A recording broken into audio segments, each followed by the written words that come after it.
Sudah hampir 2 minggu, Andi selalu pulang larut malam. Biasanya setelah maghrib ia sudah berada di rumah.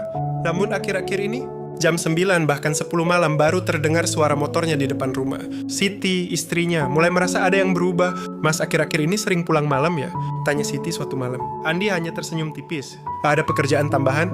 Jawaban itu selalu sama setiap kali ditanya. Awalnya Siti percaya. Namun semakin hari, rasa penasaran berubah menjadi kecurigaan. Andi terlihat lebih lelah. Ia juga lebih banyak diam. Saat makan, pembicaraan mereka tak lagi seramai dulu. Siti mulai memikirkan hal-hal yang tidak seharusnya. Jangan-jangan Mas Andi punya masalah. Jangan-jangan ada wanita lain. Pikiran-pikiran itu terus berputar di kepalanya. Suatu sore, Siti bercerita kepada sahabatnya. Aku merasa ada yang disembunyikan.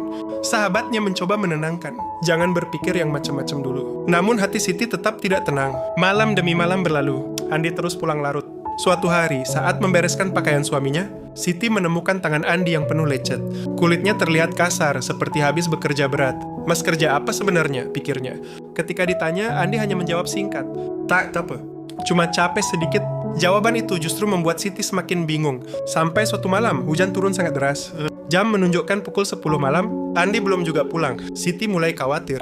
Ia menelepon berkali-kali, tetapi tidak diangkat. Hampir pukul 11, suara motor akhirnya terdengar. Andi pulang dalam keadaan basah kuyup. Bajunya penuh percikan lumpur. Siti yang sejak tadi menahan emosi, akhirnya tidak kuat lagi. Mas sebenarnya kerja apa? Andi diam. Kenapa selalu pulang malam? Andi masih diam. Air mata Siti mulai jatuh. Apa Mas sudah tidak nyaman di rumah? Apa ada yang Mas sembunyikan dariku? Andi menghela napas panjang. Untuk pertama kalinya ia terlihat sangat sedih.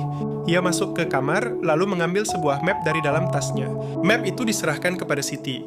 Maaf karena selama ini aku tidak cerita.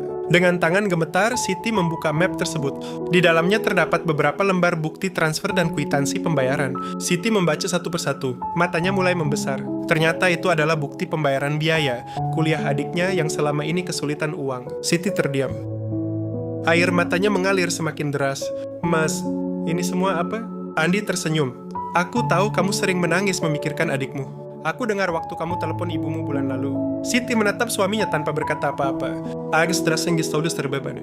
Karena itu aku mengambil pekerjaan tambahan setelah pulang kerja. Kadang bantu bongkar barang di gudang. Kadang antar barang sampai malam. Siti tidak sanggup menahan tangisnya. Selama ini ia berpikir buruk tentang suaminya. Padahal laki-laki itu diam-diam berjuang untuk keluarganya. Andi melanjutkan, aku sebenarnya ingin memberitahumu setelah semuanya lunas.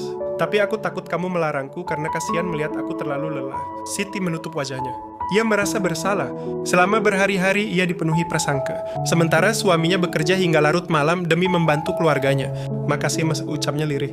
Andi menggeleng. Kamu tak perlu berterima kasih. Kita keluarga. Masalahmu adalah masalahku juga. Kalimat sederhana itu membuat Siti semakin menangis.